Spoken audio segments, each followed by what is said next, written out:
Let's bring in Connell Miller. He is a researcher with Northern Tornadoes Project. He's in London, Ontario. Good to have you with us today. I know your team has gone to Ottawa to investigate some of the tornado damage, taking a look on the ground and hoping to get some insights into what happened. What can you tell us?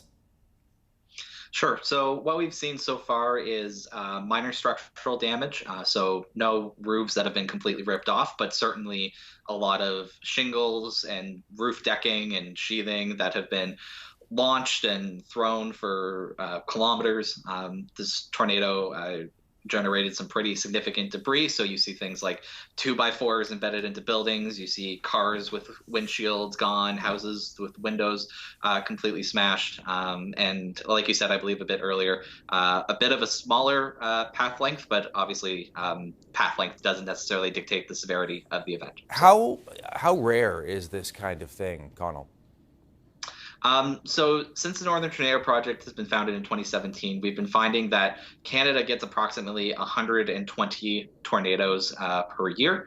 So this isn't particularly uncommon. This is falls into the category of 95% of the tornadoes that we see within Canada in a year. So events like this, unfortunately, are to be relatively expected, especially as you get into peak tornado season, which is just starting to ramp up a little bit. So not super unexpected. There was a tornado watch all day yesterday because there was a suspicion based on the meteorology that events like this could happen, and we saw at least so far 2 tornadoes and potentially more to come. Yeah, what conditions need to be sort of in place for a tornado to form? Essentially, lots of atmospheric instability. You have a lot of this atmospheric instability, and essentially a thunderstorm can act as a trigger to generate these tornadoes. And obviously, when it happens, in an urban area, or in this case, Barrhaven, which is a suburb of Ottawa, it gets people more concerned. People are living in these areas. One thing if it happens out in the country and there's very few people affected, it's very different if it's happening sort of in the, greater Ottawa area or just to the north of Montreal. For sure.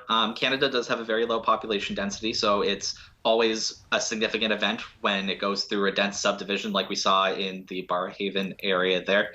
We've been finding, too, that events have been shifting a bit eastward due to changing climatology.